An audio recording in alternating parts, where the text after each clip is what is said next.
Hi there, I'm Amy, And I'm Sue. and we're the mother-daughter duo behind Chatter Matters. Each week, we're going to be chatting through everyday challenges and how we navigate them as two women from different generations. So get yourself comfy, grab your cup of tea or coffee, and let us show you why Chatter Matters.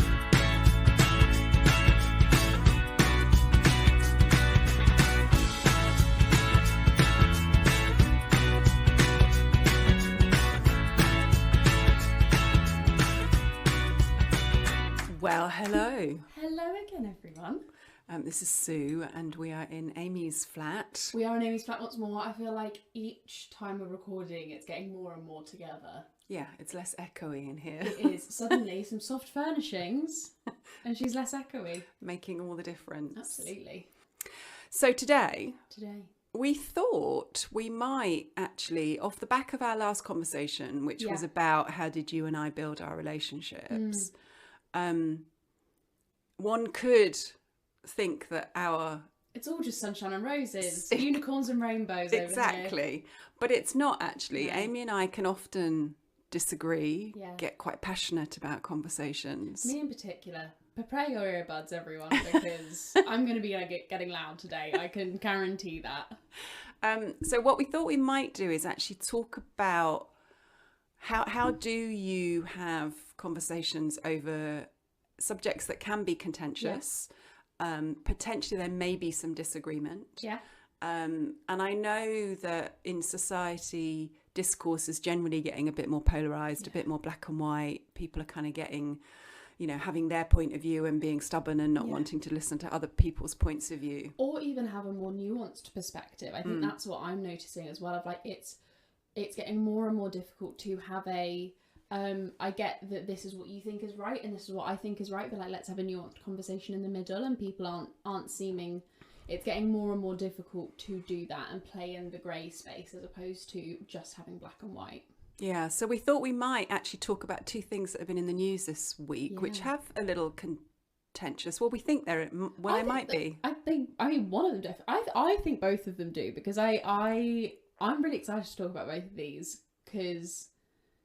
Yeah, it's very live. It's certainly in my social media. Both of these topics are extremely live, and I'm seeing a lot of opinions being thrown around and watching a lot of this lack of nuanced dialogue play out as well, and it affecting the conversations that are happening online, which is so difficult to have anyway. Yeah. But yeah, thought we might, because neither of you or I have really talked a huge amount on either of these. No, we thought we might Save it all up. Save it up and use it actually as a way of potentially modelling how you and I have what could be classed big as conversations that on contentious issues, especially on things that I feel quite, my opinions on both these issues are quite passionate, so so we'll see. So we thought we would talk about them, and then what we thought we would also do is then afterwards talk about what are some hints and tips for people to be able to dialogue when we may not agree. And there's one quote. I mean, I do a lot of this work with when I'm doing team coaching, and there's a quote that William Isaac wrote, which I really liked, and he talked about dialogue is the art of thinking together. It's a conversation that has a centre and not sides. Oh, I love that. Centre and outside. Oh, so it's like it's anchored in something, but you can kind of go around it and wherever you want to. But we're not. But we're not going to polarize and be opposite each other. But we're going to actually circle around the issue and the problem. So we'll have a go at doing that, and then once we've had that conversation, those conversations, we'll then do a little bit of like, what are our hints and tips on how you can have difficult conversations with people. Love it. All right, ready to dive in? Yeah. Okay. Item number 1 on the agenda. Item number 1 on the agenda. Well, you thought we might talk about, we'll start off with the all-female crew. The all-female Blue Origin space flight. So do you want to give a little bit of context in case anybody has missed it? In case anybody's missed it, and also this obviously will be coming out a week after this has happened. So who knows? It's probably yesterday's... What's that saying? It's like today's news is tomorrow's fish and chip wrappers or something like that. And if you live in the UK, you'll understand that. Yes, actually, that's quite a niche reference, isn't it? But So this is the space flight that's run by the company Blue Origin, which is Jeff Bezos's company, Mr. Amazon. And it's been making headlines because it is a commercial space flight, i.e. you pay to go on these flights. But it's not been hugely marketed that way. It's instead been marketed as this step forward. At least what I have observed is that it's been marketed as a step forward in female empowerment. You know, it's this all-female space flight. Look at, you know, it's a first all-female space flight. Blah blah blah blah blah. And the launch was very successful. Everyone's safe. Everyone's back down on Earth, which is fantastic. But what I've watched is sort of lots of different opinions that have come out the back of it, and I think they're so interesting. So one, and I also went on a bit of a journey with it myself, I think, as well. So like when I first saw it, I was like, fuck yeah, go the women, up the women, like go on, and like got really excited because I was like, this is so cool. And then I was like, is that Katy Perry? What? And then I did a bit more digging and I was like, oh, okay, sorry, I thought this was an actual like space mission, which is very different from a space flight. I've since learned. And instead, what the way that I have come to perceive it is, it was a little bit. It feels like it was a celebrity space stunt, PR stunt kind of thing of like, woo, go Blue Origin, super progressive, and it just for me feels. I find it really difficult. We're starting to get into it a little bit. I'm moving away from context and more into how I've perceived it and my feelings on it. But I'll pause a little bit. But yes, people have either gone, oh my God, isn't this amazing? It's a step forward for women. It's brilliant. It shows young women and girls that you can be whatever you want to be and you can go to space if you want to. And then there's the other side of the coin where people are like, it's performative. It's a waste of resources, money, fossil fuels. And it lasted 10 minutes and 21 seconds. Like, how much has this actually done for the feminist cause? So it's interesting. So before we get into where you landed, no. I mean, I think you framed up the two sides of the argument really neatly. Before we get into it, and you and I have a conversation about it, where do you consume your news as a context? Oh, this is really good. So by default, Instagram. Right. I mean, I do follow a lot of news outlets on Instagram, but I am very left-wing in my political leanings, and therefore I consume quite a lot of left-wing media, and therefore my algorithm is quite left-wing as well. So I do get elements of news outlets on Instagram, but that's primarily where I get my effectively current affairs is from there. Right. I try really hard if there's something that I don't feel that educated on or is something of particular interest, I will then go and read around it, or I'll find a podcast that I find really interesting. But it's been really interesting because the podcast I normally turn to for current affairs hasn't covered this. Interesting. Which I think's fascinating. Yeah. But yeah, so it's primarily social media, and then when there's something of particular interest or I feel like I'm not getting the whole story, I'll tend to try and triangulate it with more traditional media outlets. So a generational potential generation is very different. I consume through the television. Yes. So I will watch television channels, and I will watch multiple different television channels. So I will happily watch BBC. I'll watch Sky. I'll watch Bloomberg. Yeah. More lately, I've been watching Bloomberg with what's been going on in the world. Or just and that's been interesting actually. Just watching a news channel that's I don't know. I find it more factual because it's dealing with business and numbers, and so I've been consuming from there more recently. And then the BBC app on my phone is often when I wake up in the morning, that's what I'll read it. So that's just holding context of where we get our information from, because I think that's an important part of this dialogue. So where did you land? Pardon the pun. So I have, funnily enough, landed somewhere in the middle. I think this can be an empowering, inspirational step forward for women and girls who would like to get into astronautics, into space, into STEM in general, so science, technology, engineering and maths.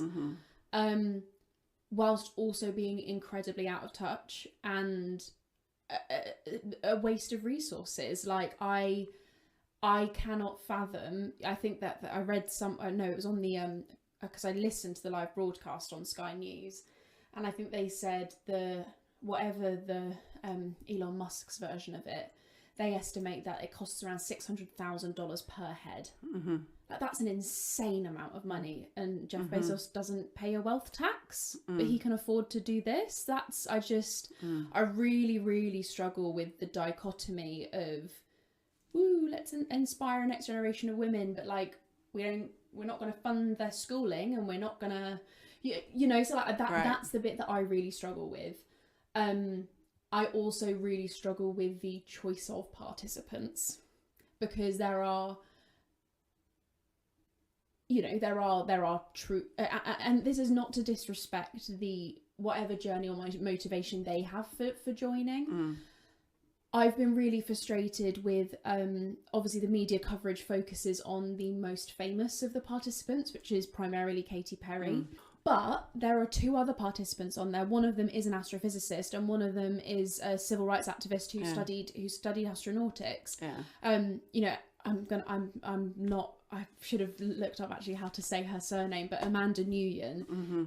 I followed her for years, and she's the most amazing civil rights activist who was studying to become an astronaut. She was taking part in space missions, and then she was raped whilst she was at Harvard, put her entire dream on pause to fight for sexual assault survivors, and putting protections into law for them, and has done some amazing work both in the US and the UN. And actually her space was funded by a charity, right? And to help democratize space, that's their mission. So amazing. And like, she so deserves to revisit her original dream, even though life has taken on her a different course.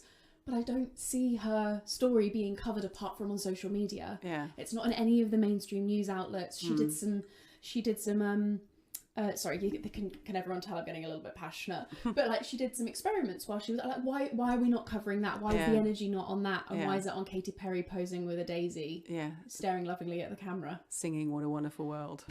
That's where I struggle. That's where I struggle, where it feels like this could have been an amazing step forward for female and women representation in STEM. Yeah. And instead it feels like it's landed a bit flat. Yeah. So I'm somewhere in the middle. Okay. Where are you at, given I've just monologued on that for about 5 minutes? I don't have a strong, passionate point of view. I mean, I did watch it. Yeah. I watched it live, and kind of like hoping it didn't blow up. I was like having, what was that thing from like the 70s, like the Challenger mission or something like that. It was like, oh God, that's really quite horrifying. So I think that was partly, I was sort of holding my breath going, oh, that would just be hideous if something terrible went wrong. I think I was initially a little bit like, great for women, great exposure, all women crew, yay, like you. But then the kind of elite celebrity bit takes over, and Oprah Winfrey crying, and it was all a bit, they were only up there for like 10 minutes. It was all a bit too much for me and my taste. It was a bit dramatized, wasn't it? It was a little bit, and and so I couldn't quite get the life changing. And then I listened to the press conference afterwards while they were all debriefing it, and it was like this kind of life changing thing, and they're talking about like, oh, it's all love, we'll just connect the love. And who knows, maybe they did, maybe it was life changing, maybe it was, but it did feel slightly overly celebritized, and a bit too dramatic for my taste, and which I think is a shame, really, because I somehow it's been lessened. I think that the jarring bit for me was calling them astronauts, and I was just thinking, if I was an astronaut and now Katy Perry is being called an astronaut, oh my God, did you see the clip where she just landed? She's being interviewed by someone being like, congratulations, you're an astronaut, and she's like, thank you. It's like, no, you're not. You've just rolled around up in the whilst also simultaneously being quoted as putting the ass in astronaut. Sorry, my British accent's not helping with that, but it's just like, that's to your point of like, it feels like it cheapens or lessens, completely, I guess puts a price on the word astronaut. I feel like they obviously did it for PR. Oh, naturally. And I don't know, I worry about those kind of publicity stunts, and does it take the feminist movement, the power to women, the fact that they could go up there was amazing. The fact that it was all women crew was amazing. I just wish they'd done it like with normal people. Yeah.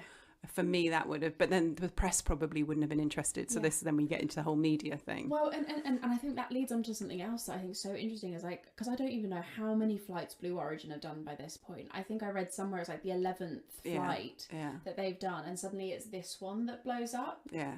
And I just find it I find it also very interesting as a woman, actually, how easy do I find it to point holes and tear apart this particular one when I haven't really paid attention to it up until this point. And I think that's a bit of a reflection for me as well, of like, obviously it's been much more present in the societal consciousness, but actually that moment of like, and it's because it's all women, let's be honest, because we haven't been having this strength of discussion about the democratization of space and the cost it takes to put these things in space, when there's been 11 ones preceding this that we've not really spoken about.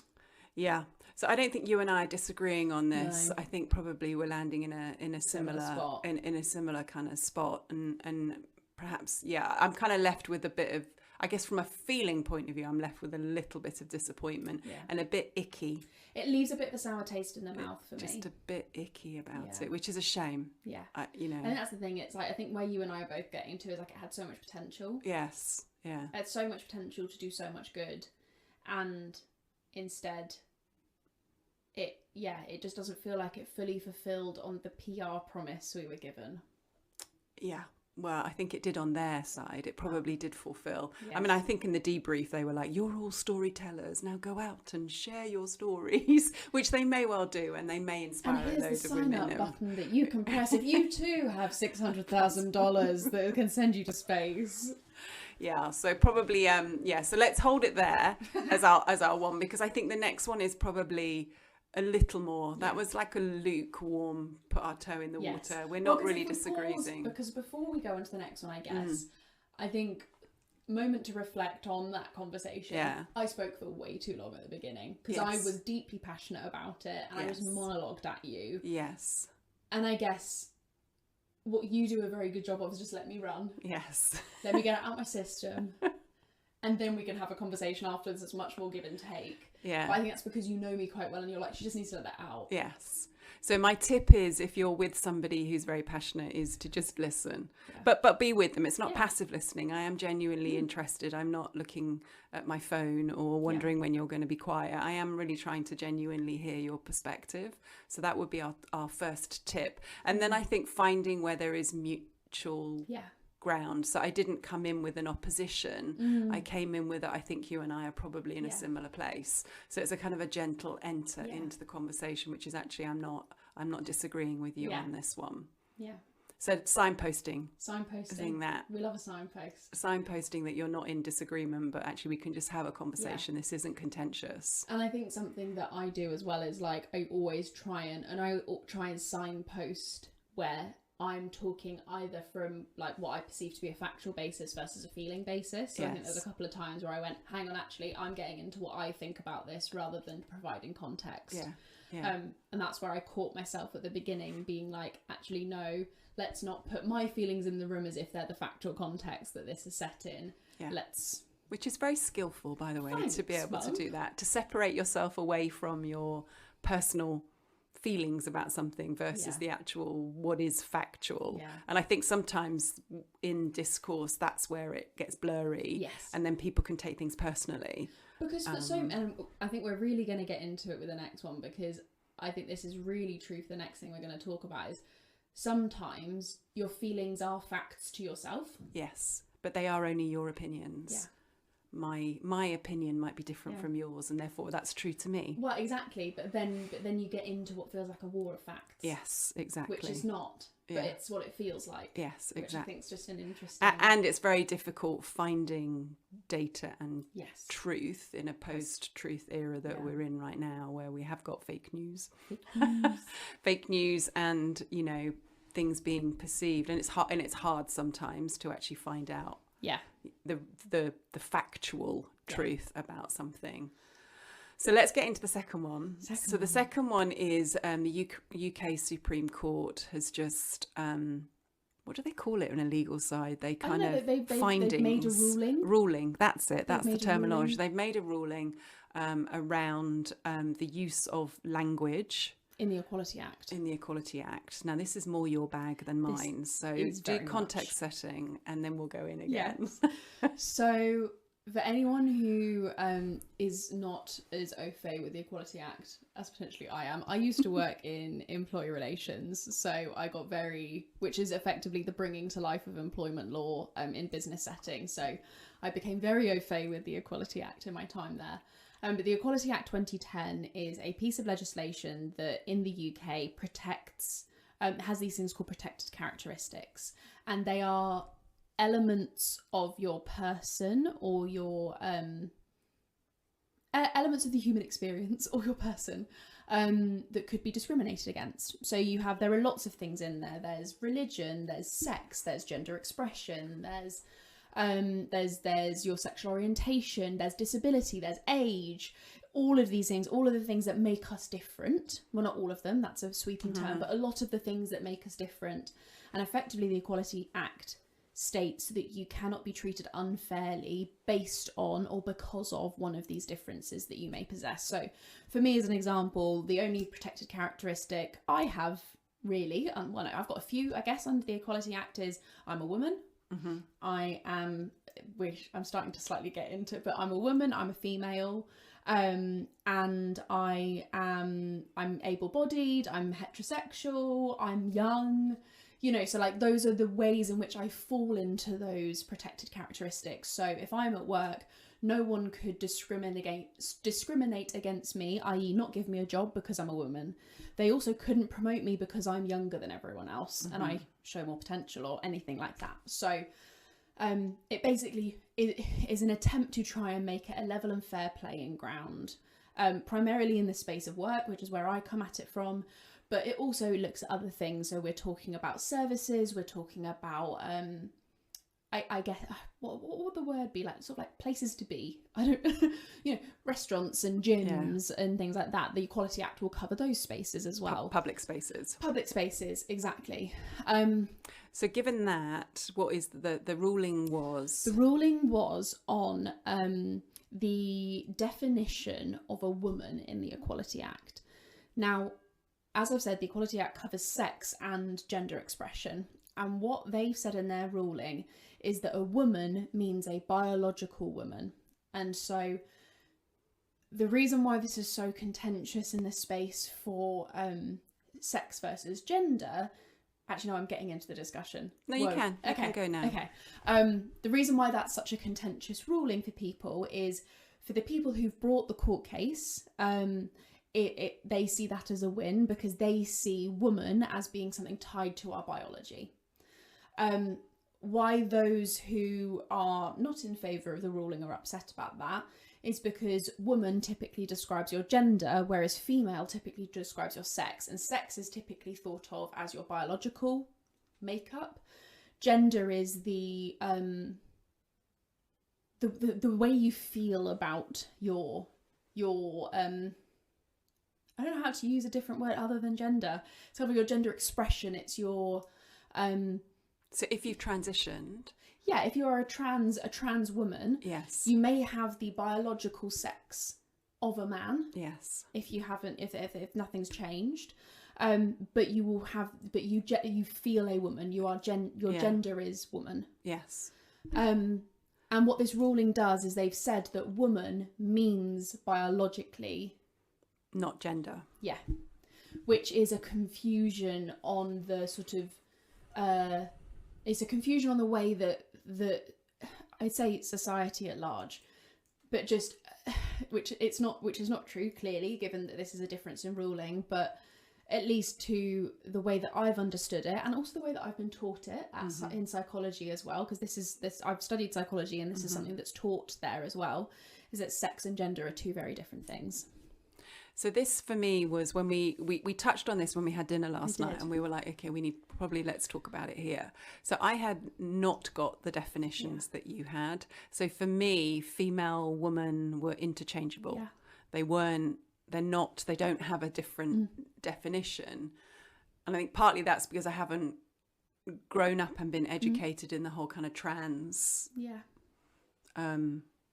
movement. Yeah.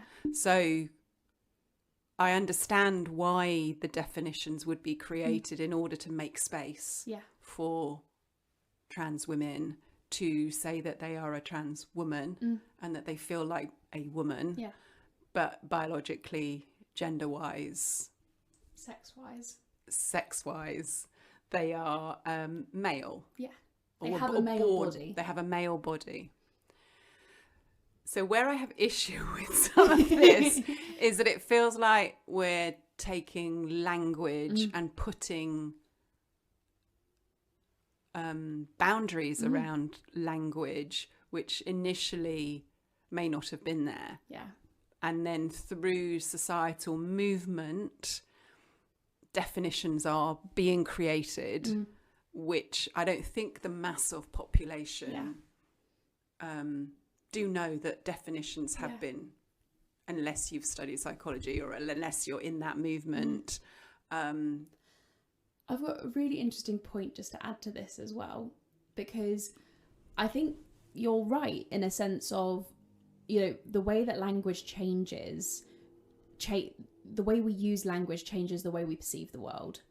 And the gender binary, i.e. that there is just two genders, woman and man, right, is a very Western societal invention.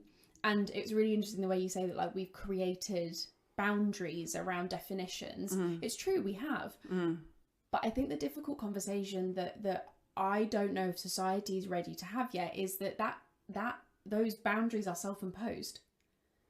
The boundaries around gender, sex, woman, man, male, female are inventions. They are inventions of language.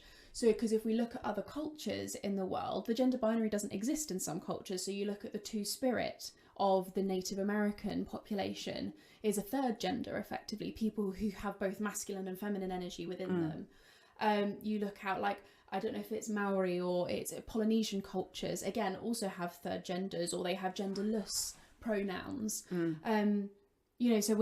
there are so many examples throughout the world and throughout cultures that have existed alongside our traditional understanding of a Western culture, but as soon as they merge, this gender binary seems to come into play. Yeah. So why in the UK does that not come into discourse, that we could have like you do with, I guess, with pronouns, with people, if they want to be called they or them, then it becomes that third space, doesn't it? But we, in our society anyway, have chosen to language in a separate way, and then we're fighting over who's got the right definition. And who's got the right to a word. Yeah, and who has the right to a word. And I think what I'm hearing from you is language can evolve and has evolved. And even in at the beginning, somebody somewhere created a definition. Yeah. It doesn't mean that necessarily that can't change with societal, I think, is what I'm hearing from you. From somebody in my generation, it just becomes incredibly confusing. I noticed that even when I was reading the news report, I'm like, I don't understand what they're saying. I don't get it, and I'm not stupid. Just like, and you're also not uneducated on some of this and stuff. I'm not uneducated on some of it. So I do find it feels like we're not able to find like a third space for some of this, and therefore we want to fight over two ends rather than actually, is there a group of people that don't feel like they're a man or a woman? For me, going back to some of that native thinking makes so much more sense. That I would love us, but I don't hear that discourse happening in the UK. I don't know if it's happening in America. I don't know if it's happening in Australia.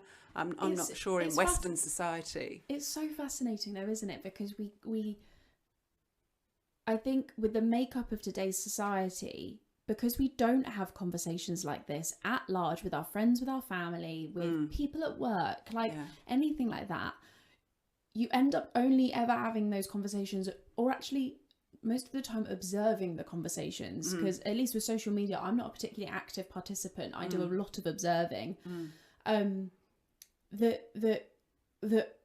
That for so many areas of the world, of society, won't have any, to your point, won't have any knowledge of these things existing.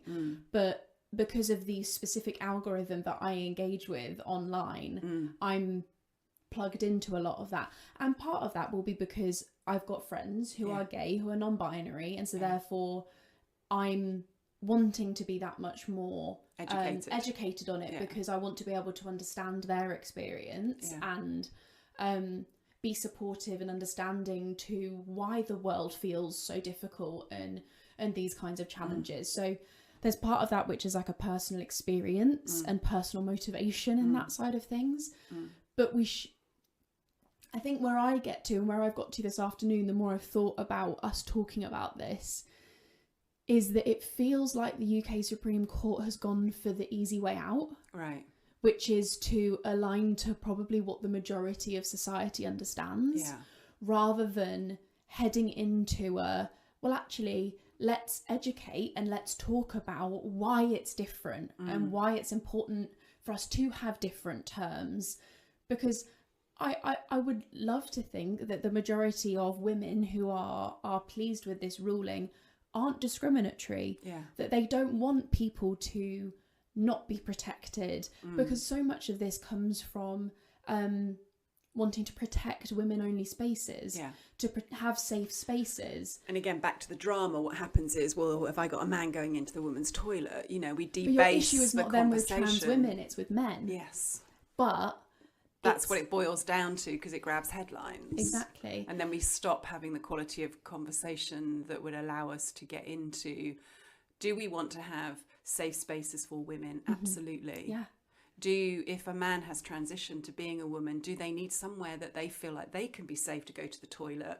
Yes. Yeah. So how do we create spaces? Yeah. And there's not gonna ever be easy answers. Do you think with that's some of why this we stuff. go binary? Is because we're looking for the simple 100%. solution? That is, like, if I go psychology, so we have things called schemas. Schemas, God, that really came out in a special way, didn't it?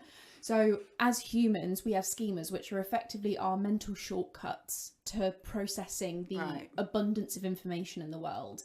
And gender is a schema that we can use, and it's a real shortcut of, if I take a hypothetical example, I'm a woman walking down a dark street at night on my own in an area I don't know. I see a woman, I feel safe, she's not going to attack me. I see a man, I feel scared, he's going to attack me. That's a schema of, like, to protect myself, I'm going to cross the road and I'm going to go on that side. It doesn't mean that that man actually is going to attack me. It doesn't mean that man's actually not safe for me to be around. But the mental shortcut it's effectively our evolution to be able to process things quickly to keep ourselves safe and to know how to interact in the world. We make mental shortcuts, and so that's probably where a lot of this gender binary stuff comes into. It's like, oh, okay, I can quickly categorize. I know what you look like. I know how to act around you. What I'm finding interesting listening to you is that it's almost like here's my insight. Yeah. Might not be very profound. But what I'm thinking about is, because the world is becoming more complex, we need to have even more quality of conversation with each other. But the way that we consume news or politics is happening, everything is becoming much more binary. Yeah. So in the midst of complexity and more nuance, we're being fed information that makes us separate and have more binary conversations. So to cut through all of this, we need to get better at dialogue. We need to get better at what you and I do, which is deeply listen, deeply understand. And I always find that I'm learning from you. I was just going to say, I feel like learning's the cornerstone to all of this, of being open to learn, open to change, to evolve, to think differently. Because to your point of, like, just because I've studied psychology doesn't mean I know everything about the human condition and why humans behave the way they do. And I'm just as much of a participant in the silo of social media, you know, because there's so many times where you and I will talk about something and I've realised I've drunk the Kool-Aid on some of this, and I'm not thinking broader than just what my algorithm's feeding me, which is also not a good place for me to be, because then you get into that whole, I feel morally superior because I feel like I've got more information and I know more things, and actually... And why do you do that? What's happening underneath that? I think there's something around, I don't know. I think it's like the activist that sits underneath it. It's like fighting for the little person. Like, I mean, I think fighting is, you know, when I talk about polarizing, I think we've lost the art of conversation. Yeah. Because we're either on our phones.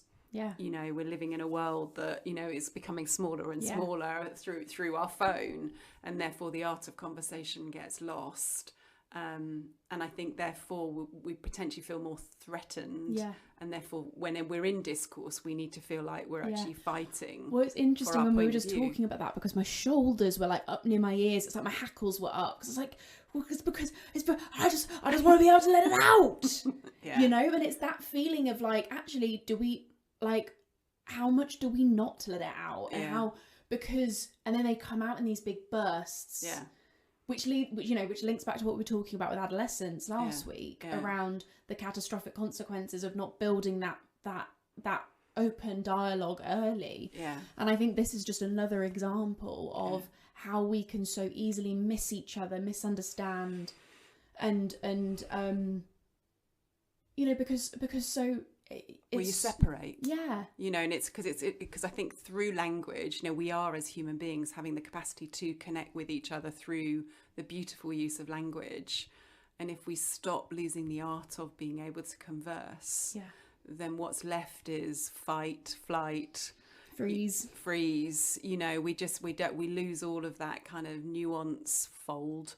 You know, we lose all of that kind of nuance of being able to dialogue with each other in a way that we don't feel threatened. And I think that's the key, right? And I think especially with things around gender expression, sexuality, is that those that are in the minority, which are the ones who are not heterosexual, who do not conform to the gender binary, have had to fight for recognition for so long, and have had so much violence as a community committed against them to this day. No wonder there's fight in the system.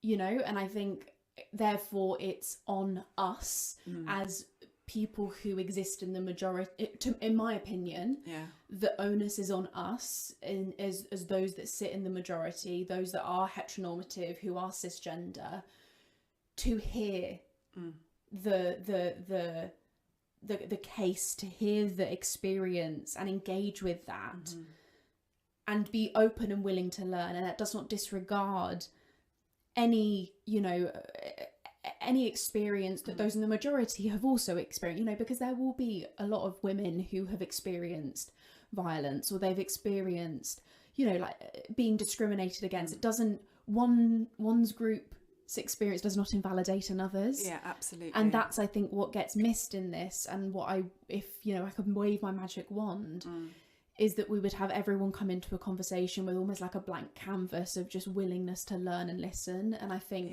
and find what binds us more than what separates us as a start point. I mean, if I overlay that on generation, you know, because I know, you know, J.K. Rowling's been wading in, and she's my generation.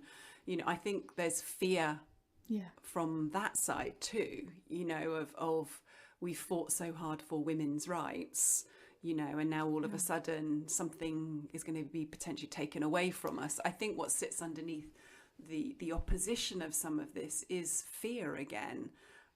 You know, so how do we create safe spaces where we can talk to my generation about, it doesn't mean that men will come into the bathroom. It doesn't mean that everything that we've been fighting for women is lost and invalidated.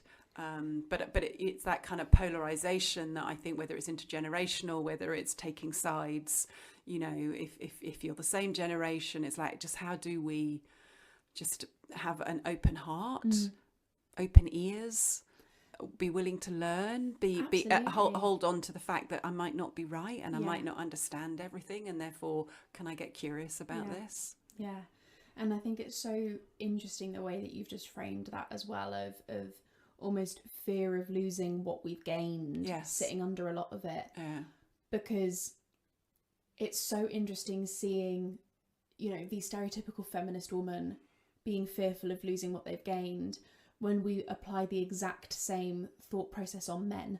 Being like, but you're fearful of the power of losing the power that you have in the patriarchy, so you need to be willing to give some of that up to make space for women.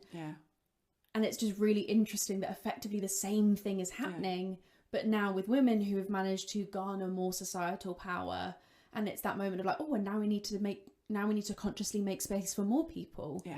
And that is a really interesting pattern that's playing out, which I hadn't really thought of before. No, it is a very, very, very interesting pattern. And more we can dive into it. And I know you and I, through my son, he's always provoking the male story now. And I maybe that's another episode if people are interested, for you and I to talk about. I mean, I've a book that he bought me, which I haven't finished yet, which is called The Boy Crisis. And again, I think what sits under the male aspect is fear again. It's like, do we have to, it's like a zero-sum game somehow, you know, that if in order to hold someone up, then I have to lose, rather than actually, can we make space for all? And can we win together? And can we win together? Exactly that. Absolutely. So and I think that's kind of the point, right? And it's probably a good place for us to end. Otherwise this will end up being 3 hours long. The sun will set. You and I will still be talking. But I think just one note that I wanted to end on, because I think as we've been talking about this, we've kind of been talking about tips and things like that. But one thing I wanted to acknowledge, which potentially I should have done at the beginning, is I was really nervous to talk about this. I don't know if you were feeling a bit nervous as well, but it's like, it's so easy to feel like you can put a foot wrong. Well, it's so easy to put a foot wrong, to offend someone, to upset someone. And I think that fear, talking about fear not wanting to hold us back, but like that fear shouldn't stop you from wanting to have conversations, as long as they're done with kindness, with openness and learning. And I love these kinds of conversations because I always find them so interesting, but I think I just want to acknowledge the fact that I felt a bit nervous coming into it, but it's so important to persevere and to continue talking and being open. And I think creating the kind of safety, it's I mean, thank you for acknowledging the fear. I actually wasn't nervous talking about it. But because I know that you hold a lot of passion, and have quite a lot of strong opinion, and are very educated around this too. So I think you have higher stakes than I do. Well, and I think also because, like, in my mind, I've got some specific friends that I think of. Yeah, of course. You know, when I'm going to get a bit emotional. Yeah. You know, because they're so important. Yeah. And I get very sad. We're in a world where it's not very kind. Yeah. For them to exist and for them to have conversations in. Yeah. And so I think, I think that's the higher stakes is right. And I think that's what's caught me. Yeah. Well, because you're trying to be a voice for them, you know, and to be a good ally to them, and, you know, and they are beautiful people. I mean, I know them, and I know how beautiful they are, and you know, and they've taught you a lot, and they mean a lot to you. So there are some high stakes, but how do we create a society where we can just have more kindness? You know, it's like it doesn't sound much, but somehow we seem to be losing being able to have an open heart and to learn from other people, and to just be kind and gentle with each other, and find things that join us rather than separate us. And that's the art of good conversation, as you said at the beginning. It's that finding that center point. What binds us, what can we both connect on, and then how do we talk around the issue? But finding that anchor point, I think, is just such a key like skill. And not to take sides. you know, like we don't have to take sides. We can just listen and learn. And I might not always agree. Yeah. And then there will be things that I will agree with, and that's okay too. Yeah. But we don't have to fight. Yeah. Yeah. Oh God, what an episode. What a good one. And then like classic me. Well, so to be honest, this is the first time I've cried on the podcast. Expect more of this to come because I'm a crier through and through. And I love that you express your feelings. Yeah, absolutely. So next week coming up, what's on the plan for the week, Mum? Oh, I don't know. I've actually, it's Easter weekend, isn't it? So I think we got a family day on Sunday, which I'm looking forward to. So I need to get ready for that. I need to get some food. I don't have any food in the house, so I need to go and get some food.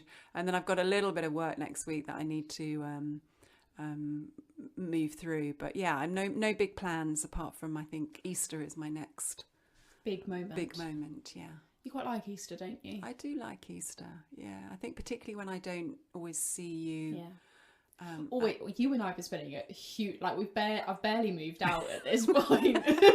Well, no, I've moved in. Yeah, exactly. You I've come moved to with me. I've moved into your flat. But no, so I do like, I do like Easter. I think it comes from a childhood memory when I was in Scotland, and I used to and we did egg rolling, which is just like, you know, so painting eggs and rolling eggs has always been a bit of a thing.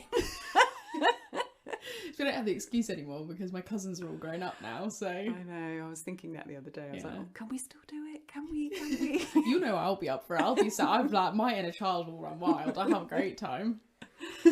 Alrighty, should we call it a day? My week. Okay, have you got anything exciting? I've got a very exciting thing planned for my week. Thanks very much. Tell us then. Quick. Yeah, so... I'm going away for the weekend with one of my friends. It's her birthday, meeting up with some of her friends that I've never met before, which will be fun. We're going on a little sunrise hike, which will be very nice. Lovely. Then it's Easter Sunday, coming back for family dinner. And then it's mission paint my living room. Yes. And then, deeply exciting, Friday, massive IKEA delivery. Oh. I was really excited about that. It's going to be a highlight of my week, I'm not going to lie to you. I'm going to have bookcases, and I am a book girly, so I'm so excited for so much of my wall space to be covered in books. If you're watching this is just my non-fiction section. I will have many more books. Yes, many more books. You have boxes and boxes and boxes of books to come. If I was a dragon, my gold would be books. It absolutely would. So it'll be like bring screwdriver and flat pack will be the order of the day then. 100%. Okay. 100%. Awesome. Alrighty, well we will say goodbye. Thank you for listening. Please do get in touch with us if you've got any comments, thoughts about what we talked about, anything that you would like us to discuss, any questions. We'd love to hear from you, so that you feel involved in what Amy and I are up to. Absolutely. Well, it was lovely to speak to you all. See you later. Bye.